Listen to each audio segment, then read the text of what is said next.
get started here. Like I said, my name is Ryan Hale with Fruition Partners, and I am a certified process design engineer with them. For those of you that have joined us in the past, these first couple of slides may be a little repetitive, but I would like to give all the newcomers a kind of a bit of history as far as who Fruition Partners is, a little bit as far as what we do. Talk to that a bit, and then we'll get into the meat of the presentation. So, the history of Fruition Partners: we're an IT service management consulting company. We were started in 2003, and we like to think of ourselves as specialists in IT service management, and we got kind of our start in the financial industry and then have spread outwards, and we are pretty much industry agnostic. And in addition to the service management work that we do, we also focus a lot on IT service management tool implementation or process design within tools. And what we really, we try to look at a whole life cycle as far as ITSM is concerned. So we do education, both for ServiceNow.com, which is an IT service management tool, as well as ITIL v3 Foundations and the bridge work. As far as your service management tools, if it's ServiceNow, we will do custom development. We'll do virtual administration. Come in and do specialized process design if that's needed. And that kind of flows directly into being an ITSM one-stop shop. So we really look at the education, the consulting, taking that process design consulting, and then where applicable, be it ServiceNow, be it Remedy, be it any other tool, working to automate those processes, those workflows where it makes sense. So that's the 10,000-foot view of Fruition Partners. And to tell you a little bit about myself, like I said, my name is Ryan Hale. I do work with Fruition Partners as a IT service management business analyst. I do have my ITIL v3 Foundation certification, and I'm a certified process design engineer. And most recently, I've been working on a service management project to do process design for some of the major ITIL life cycles within a global organization. So the agenda for today is pretty simple. Oh, and before I apologize, feel free to ask questions at any point in time throughout the webinar. I do have a section of time saved at the end where I will address those. So if you ask your question and I don't answer it immediately, we'll be going through those at the end of the webinar. I just wanted to get that out there as well. So the agenda: why would you redesign a process? Once you decide that you need to, where do you start? We'll kind of walk through the 10 steps. We'll discuss a little bit as far as what to measure, and we'll talk about some continual process improvement work. And at the very end, I will go through, and I apologize, I just got a question saying somebody is hearing an echo. If anybody else is hearing this, I would suggest, if you can, dialing in on your phone and then just viewing the screencast. Sometimes that can help to mitigate the issue. Or if you are on your phone and your computer isn't muted, sometimes that will cause some feedback. Those are the two workarounds that I know of. And other than that, that's not necessarily beyond me. I just don't know the problem. So, like I said, we'll go into continual process improvement, and then at the very end, I kind of have a slide that gives a high-level overview of the process design process, which is always a fun thing to say. So why would you redesign a process? A lot of times you want to redesign it because there's a lack of repeatability, or there's not a process at all. That typically leads to a lot of inefficiencies, repeated failures. To go the Six Sigma route there produces a lot of waste and a lot of defects.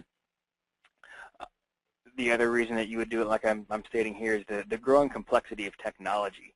And really what I'm referring to is a lot of times there's a lot of great tools out there, and people are living in 6 or 7 different tools throughout their day. And that can have an impact on the process from both a technical and purely a process perspective, because you think that your work is done and you've handed it off to somebody, and their perception of what they should be receiving is different than what your perception is of what you're delivering, and those handoffs can create bottlenecks and create issues. So those are a couple of the reasons that you would want to start and start redesigning a process and go down that route. And that brings us really into kind of where do you start. You want to start assessing your current state, and you want to look at what fails most often and what works well. So you have the broken car over there, kind of what's failing. So bad brakes, bad transmission, what went wrong, and what's working well. You can see on the other side we have a nice souped up Mustang that's probably all dialed in. And if it is working well, you kind of want to know how well does it perform. Is it conforming to the requirements? And kind of the big one here is does it meet the needs of the business? And once you've got a thumbnail sketch of that, that's really when you want to get into starting your process design process. And the first thing that you really want to do is you want to get buy-in. And it's important to do this at a high level within your organization, because process design is an arduous effort. I don't know if anybody here has read a couple of the blog posts that I've written recently about it, but I'm a runner. I compare process design to running a marathon. It takes a long time, and it's a slow and evolving process. You're not running a sprint, so it's hard to get that kind of that flash bang out of the gate, and that can make it hard to sustain and drive unless you have buy-in and support at a very high level. And one of the best ways to get that buy-in is to create a sense of urgency, get a call to action, get people involved and excited about what you're doing. And one of the best ways to do that is really to bring data. And bringing data helps you make a case for the change that you are going to be pushing for. And if you have data, that's great. If you don't, make a really good case.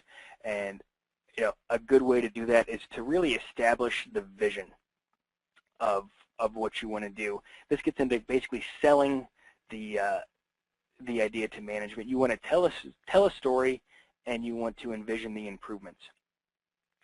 So a couple of really important things to circle back to the data is if you have it, bring it, because if you're just producing conjecture, well, that's not going to win over a lot of minds. And when you're making the case, you want to talk about the benefits, and you also want to talk about the failures. So, how has the process failure had a negative effect on either your customers, your partners, your employees? Has it affected your employees' ability to do their jobs? Has there been reputational risk to either your customers or your partners? And those are some things that will hopefully drive the conversation. So, assuming that you get some buy-in and people are on board, you really want to assemble your team. So, just like any other team, you want to have a project manager to manage the process. You want to have, a business analyst or whatever you term them in your organization, and then you're also going to be working with, your process owner or process owners. And what you really want to do is establish your team. You want to define what you're doing, because you could be developing a new process from scratch. Let's say that you're going to do a whole new asset management process. You're just scrapping the old thing, or maybe you don't have one to begin with, and you're starting from the beginning. Are you going to implement some process improvements? Is your incident management process failing consistently when you are elevating an incident to, to a second level or third level support? Or are you going to be doing process integration, where maybe a request for a new server, alerts the purchasing department that they need to procure new equipment? So you kind of want to scope out really what you want to do. And once that's done, you want to align your team to the project, or align your project to the vision and then really build your team from there. Because if you're improving your process or doing process integration work or doing a new process, the makeup of your team and the size are all going to be different. And obviously, the size of your team is obviously going to vary by size of the environment. And then what you want to do is you want to work with both your process owners and your consumers to gather your requirements. So I kind of have these boxes laid out to start, then do this, but always remember. So you want to start with identifying your process owners.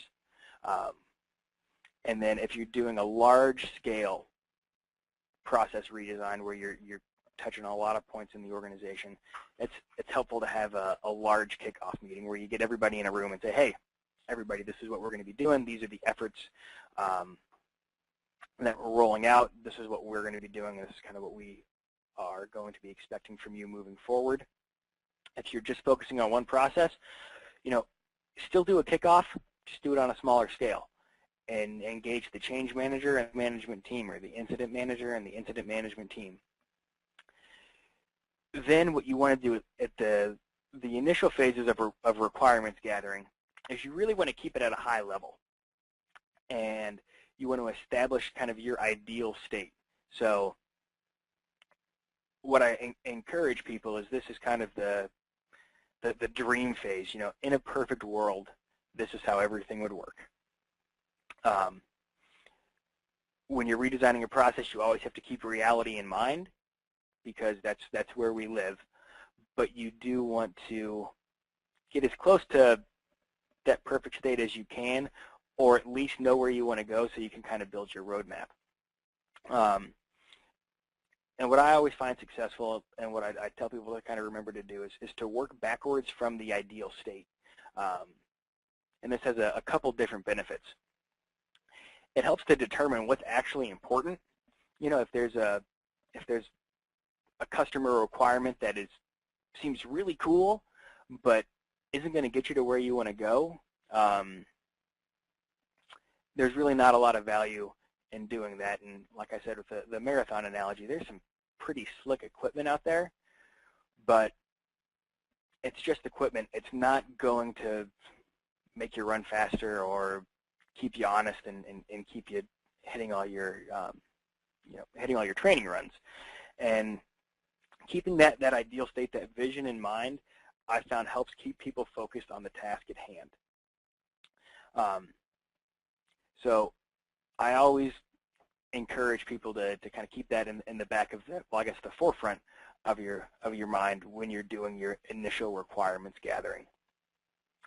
After that, you really kind of want to baseline how the process or processes are functioning currently. Who is all involved in this? You have your process owners or your process owner, depending on the scale. You have your PIT team, your PIT crew.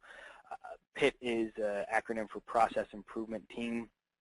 And then, typically you'll have your consultants. These can be internal consultants, people that work for, Acme Widgets Incorporated and just focus on different business units within the company, or they can be external companies like Fruition Partners. So that's typically who is all involved. And really what you want to look for if you're doing a large-scale analysis, you want to examine the successes and failures at the individual process level. So that's your incident, change, service level agreements, etc. And then you kind of want to scale that based on process maturity. There's a lot of different ways to assess maturity. There's a lot of different frameworks out there. For the most part, they all stick to this a 5-scale maturity model. The largest differences are really in what they term it. So we do a lot of ITIL work here at Fruition Partners. So I've picked that language, but your level 1 is your initial. Processes are tribally known. They're not documented. They're not followed consistently. The same inputs don't always achieve the same outputs. So, essentially, people aren't logging tickets for changes or incidents. Joe resolves an incident one way and always alerts his customers of what's going on, but Sue she just pushes everything to level 2 because she doesn't know what's happening.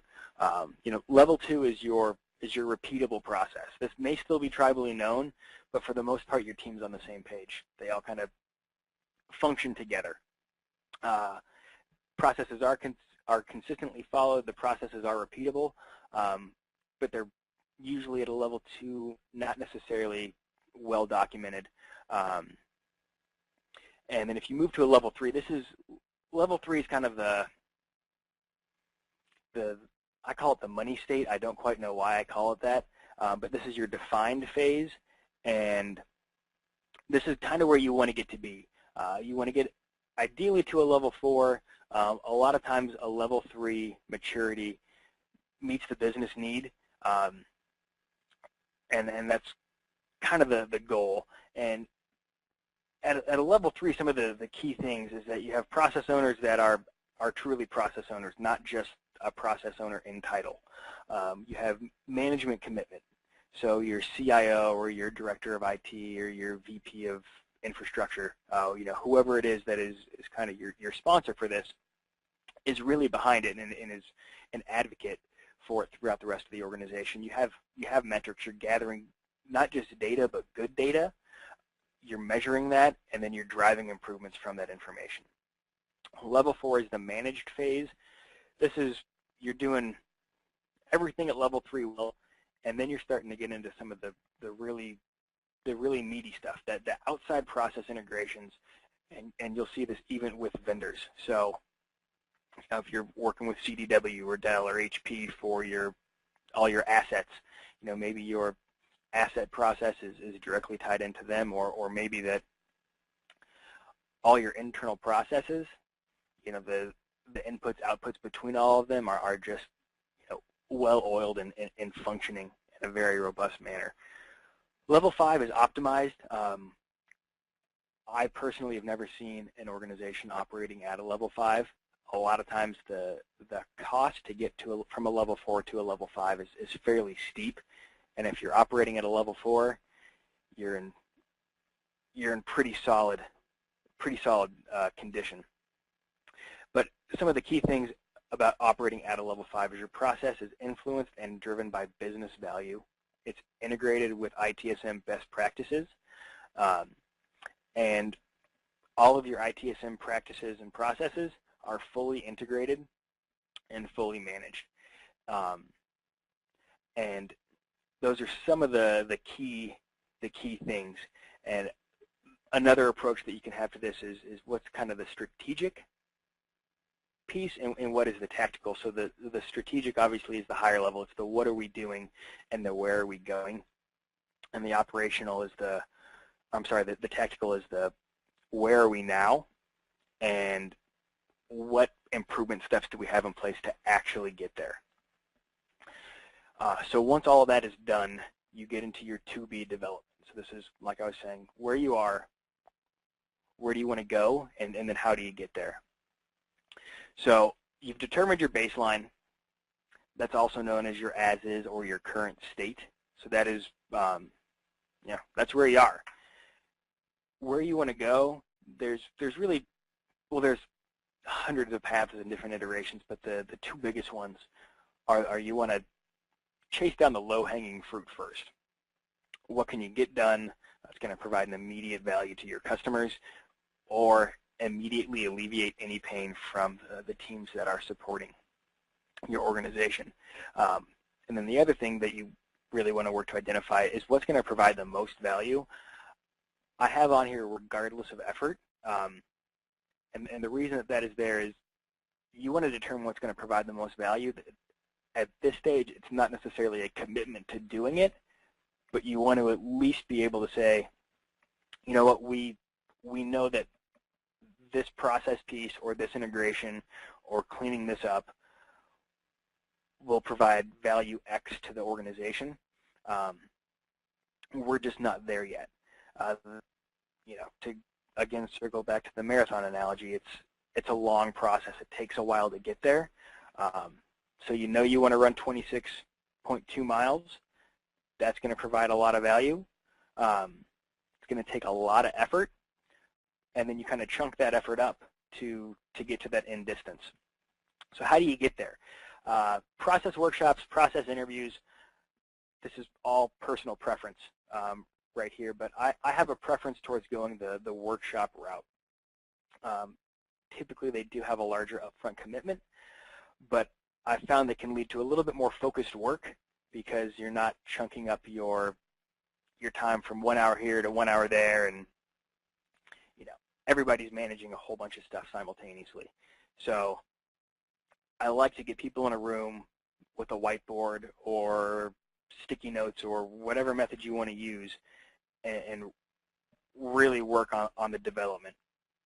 And I've also kind of found that the process workshops can lead to a shorter delivery time because you gather all that information in, and then you can kind of take it away, and as a process designer, you can do your job to gather all the necessary inputs, outputs, requirements, and craft something that works for your process owner and your customer, and then take it back to them and then do kind of a final workshop to clean it up. So once you've done that, you've done your 2B development, what you want to do next is you want to benchmark kind of where you are and what you want to do. And a lot of times there's really two places to look. You have your external framework, so that's ITIL, MOF, HP Service Management Framework, which are all great places to look because they are the collection of best practices or good practices. Or you want to look to your industry leaders. A couple of points, obviously fairly straightforward, but you should be unique to your industry. If you're an aerospace engineering firm, probably doesn't make a lot of sense to look at an advertising company that has some robust processes because the business models and business cases are so different. And you want to target based on maturity. If you're operating at a level 3, you're really only going to be looking to benchmark against those industry leaders at a level 4 or greater. And a lot of times people are like, well, why would company XYZ kind of share their secret sauce with us from a process perspective, which is a valid question to raise. A lot of times when people are doing stuff really well, they like to talk about it. There's not a lot of, I have a lot of friends that also run marathons, and I run them slowly, and I don't go bragging about my times, but the ones that run them fast certainly do, as well they should. So it is a little daunting to ask, but the worst typically that you're going to hear is no. So you get into step 7, which is the designing phase, and a couple of big things here. Probably they're all big things. My biggest two that I want to drive home is the 80-20 rule and the negotiation. So you want to design for 80% of possible variations to a process. If you try to design for 100, you're going to get branches of your process flows, your workflows that are used once in the last, 18 months, 5 years, etc. You want to negotiate what you're doing and what you're going to be improving so that will kind of lead into the roadmap for continual process improvement. And the negotiations are going to be cyclical. You're going to prioritize, negotiate, and then reprioritize with your process owners, with your customers. You obviously need to document stuff. If you're doing all this work and you're not documenting it, it's all going to be for naught. And without adequately documented processes, you're never going to mature. A couple of documents that are obviously key are process flows. Those are typically your vertical boxes and arrows with your diamonds for decisions. You have your RACI charts. Some people call them ARCI charts. RACI stands for responsible, accountable, consulted, and informed. So the responsible party is the person doing the work. That's Joe Smith on the service desk, or Sue, and who's a change analyst. The accountable person is they're the one throat to choke if something fails. So that's your incident manager. That's your change manager. Consulted people are typically your subject matter experts or your SMEs. as well as your customers. And then the informed people, that's a broad range. I mean, it can be the the VP that is overseeing your department, or it could be Joe in marketing who, for some reason, has a really heavy interest in IT operations and just wants to know what's going on. The third document that we see a lot of are swim lanes or cross-functional diagrams. Those are basically you're essentially marrying a RACI chart and a process flow. So you have the process steps in a swim lane with the applicable team. My two favorites are process flows and RACI charts. I like that one is at the macro level, that being the process flow. It shows you all the major steps. And then I like that the RACI chart is more at the micro level. It's showing you who is all involved in every single step of the process and what their roles and responsibilities are along the way. When you do design, take special mind to process handoffs, and so your inputs and your outputs within your process, as well as within outside processes, these being either incident change, problem, config, etc., or if you're an exceedingly mature organization, when you're integrating with outside processes. And once that is all done, you've gone through all of that work, you get into your process UAT, which is really similar to application UAT. So what you want to be testing for is usability and consistency for both your inputs and your outputs. Now, if your process is just too gregarious and large and unwieldy, it's going to be hard for people to follow. It's going to break down. It's not going to be sustainable, which is also going to make it inconsistent, which is going to lead to bad data. You really want to engage your process owners, your process teams, and your super users. So for instance, in change management, you're going to have your change manager, you're going to have your change management team, and then your super users, that would be potentially your release engineering team that is building the packages to deploy changes into production. It could be your operations center, your NOC or your SOC or whoever is really pushing those changes into production, as well as your application development team. So if app dev team X is pushing their release through the change process, maybe a team lead or the project manager that's managing that team would be considered a super user. And you want to make sure that that the process is functioning as designed and is basically meeting their needs. And then you want to make your adjustments. Are there minor tweaks and changes? Are there any showstoppers? And then you really want to prioritize. So the minor changes you really want to integrate in there at the beginning. When it comes to showstoppers, that's when you have to take a step back and really say, is this really a showstopper, or is somebody just really pushing for this to be in before go live? If it's not truly a blocker or a showstopper, then you can prioritize that improvement down the road. Then you want to do your implementation of your new process. You want to really create a communication plan, empower your advocates, and then you want to measure at the outset. The most important one on here, out of any of these points, is probably the communication plan, because change is it's a hard pill to swallow, especially when it comes to a process. I'm a process designer. It's the world that I live in. But I know if somebody came in and said, hey, Ryan, I need you to do your job in a different manner, and they just showed up on Monday and told me that, and I had no forewarning, I would be a lot less receptive than if I saw that coming. So you want to create a communication plan. You want to make it applicable to your environment. Don't be too cheeky or candid if it's a fairly formal place, and don't be overly formal. If you're working for a small .com that is maybe a little fast and loose. You want to empower your advocates. Those are basically your process owners, your process improvement team, they should be out there really evangelizing the improvements that are going to be taking place before you do your implementation. And then you want to measure at the outset.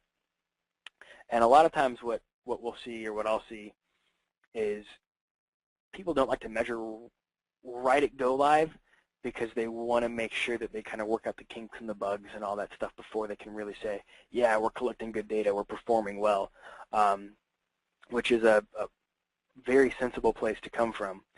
But really, measuring at the outset, even with those fumbles and foibles, will do a couple of things.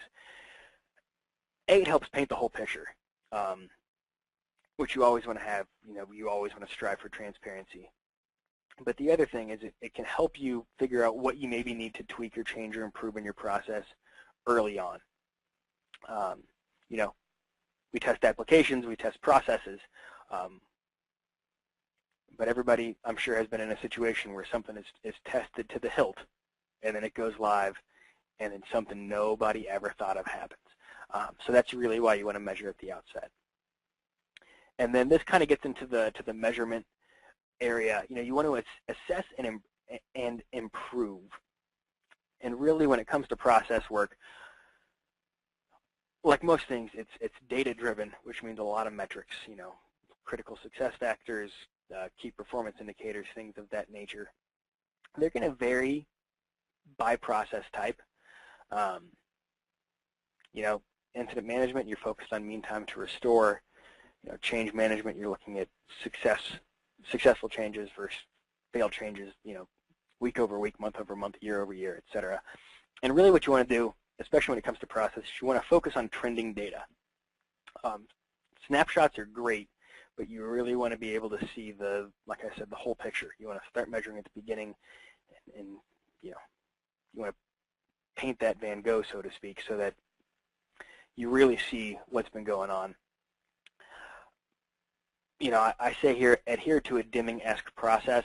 The Deming process, or the Deming cycle, is pretty simple. I have it outlined here on the side. Plan, do, check, act.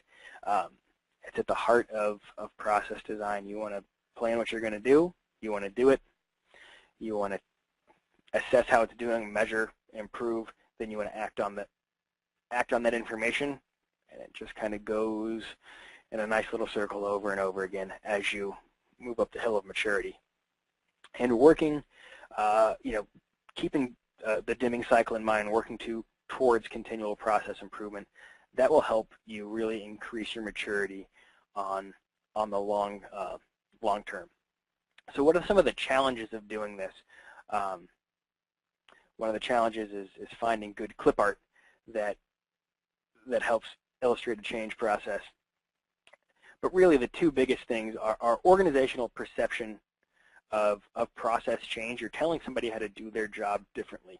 That is a hard pill to swallow, like I had mentioned earlier.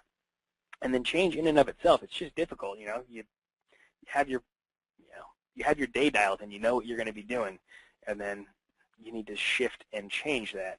And what you see a lot of, you have your advocates or your early adopters, and they're on board. They're all about new stuff, and they're easy to win over. Sitting out at the lunch table and you say, hey, we're going to be doing this, and they get all excited and they want to help. The majority of your organization, I call them fence sitters, and they're the people that could go one way or the other. It's like, all right, we're doing something new. How does it affect me? Why do I care? Or should I be really resistant? And that's the group that you need to focus your effort on winning over. The people on the far right, the change resistors, you really shouldn't worry about them all that much, because you can make your case 100 different ways, and they're really probably just going to dig their heels in the sand and say no until their boss or their boss's boss says, well, you're doing it this way because I say so. So empower your advocates and your early adopters to go out there and spread the word, create buy-in, and getting those people on board will alleviate some of the effort of both that's on your shoulders, the process owner's shoulders, and the process team's shoulders, because they're not going to be out here selling this thing consistently, and that does take time and effort and energy. And the more people you bring over from the fence sitters onto your side, the more successful that you will be. Some of the strategies to do this is to get management buy-in. This is key. If there's not VP, executive, C-level support, it's hard to make these things fly. You want to communicate a lot. I'm going to repeat that. You want to communicate a lot. You want to let people know what you're doing, what's improving, what's changing, how it's going to affect them, how it's going to affect the business. You really want to make sure everybody knows what's coming, so there's no real surprises. You also want to measure and improve. So when you roll out this new process, you want to be able to measure what you're doing, improve on it, and then provide a tangible value. A couple examples, reduction in meeting times. Maybe you're having 15 change meetings every week because the process isn't followed, or you're testing up to the last minute, or maybe you're not following the incident process, so you keep asking the network engineering team to come in and help you out, or help out one of your service desk analysts on something that they should know, really how to resolve. So saving that the time that is capitalized is a large value. Another thing that can be good specifically with change or with the release process is quicker time to market for releases. This could be software, this could be hardware, this could be really, this could be widgets. But if you get a streamlined process in place, and you can go to the people that have supported this effort, and you can say, before we started this, it took us a month to get something out the door. Well, let's say, be more realistic, let's say it took us 3 months to get something out the door. And then we can scale that back and say, now it takes us a month and a half. It takes us a month and a half for X, Y, and Z. These are the process improvements that we've made. That's a really compelling picture. The important thing there, obviously, is you don't want to condense that time frame and then put out a sub-quality product. You want to maintain quality throughout.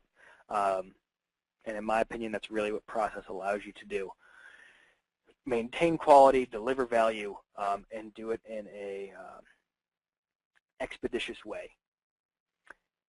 This slide is, obviously there are the 10 steps of process design, so management, vision, commitment, your project and your team, your requirements, your baseline, your confirmation, conformance to requirements, your benchmark, your design or your redesign, soliciting feedback and fine-tuning, your implementation, and your continual process improvement. So that's all we covered today, obviously. What else you will see on here is some kind of correlating stuff. So there's 4 phases really to process design. There's the definition, the analysis, the design, and the improvement. Obviously, these all correlate to different steps in the process.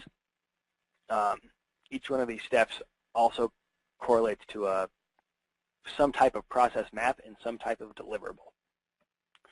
So you have your high-level integration maps. That's basically the picture of the organization, how all these different teams play well together. And that will essentially drive your requirements, definition, documentation. How do these things need to work together? The relationship map is actual direct relationships between processes and tools. This can help drive your gap analysis.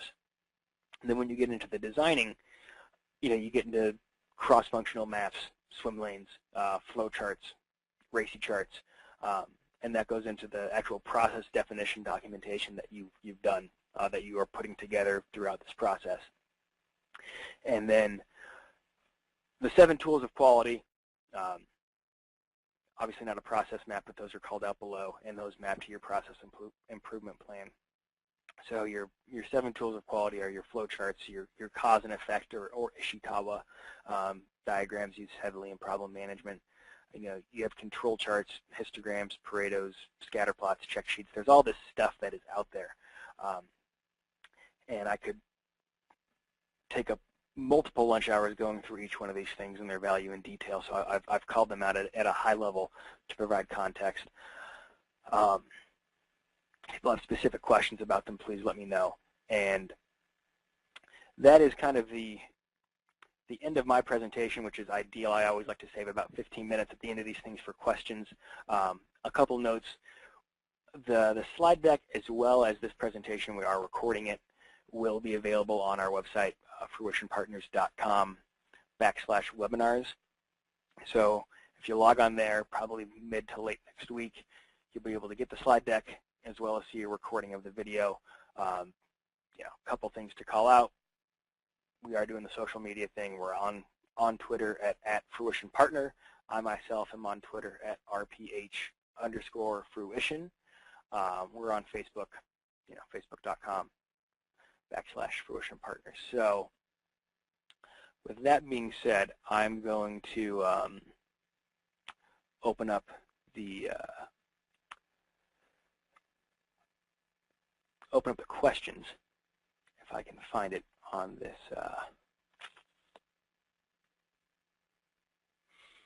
I don't quite know why I'm not seeing any of the questions. Maybe there aren't any. So if anybody has any questions, I guess I would suggest kind of raising your hand at the current time. And I'm going to go ahead and end the webinar. If there are questions that I discover at the culmination of this, what I will do is, I found the questions. I apologize for that. I looked right past the box that said questions. And the question is, can I repeat where we can find the presentation? So the presentation will be on our website, fruitionpartners.com/ I believe it's webinars. If you just go to fruitionpartners.com and click on the resources menu header, that will give you the full list, and that will have a recording as well as the slide deck. So that is where it will be. There's another question that just came up. Can I share some of the cross-functional maps from the real world? So,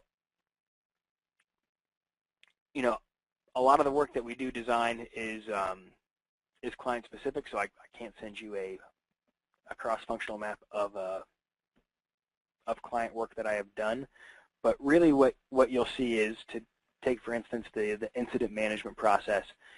Think about it like almost like rows in a spreadsheet. So you'll have your service desk, and you'll have your incident manager or your service desk manager, and then you'll have your teams that you escalate to. So maybe it's in your environment, your network engineering team and your systems engineering team, and you'll have the vertical process flow. And as things change, if you need to escalate that ticket at any point in time, based either on severity or categorization of the incident, the process box will then drop into the applicable lane. So if the router failure and the service desk discovers that, then the responsibility of the process will then be on the network engineering team. And what I can do is I'll see if I do have a kind of a clean vanilla copy, and I can try to send that out to you on an individual basis. And looking at it, I think those are all the questions. Yeah, so, okay, yeah, a cross-functional map, like you're saying, I apologize if I mispronounced your name, Parag, is the same thing as a swim lane. A cross-functional map and a swim lane are exactly the same thing. And again, everybody, I really do appreciate you for attending, and thanks a lot. Have an excellent day.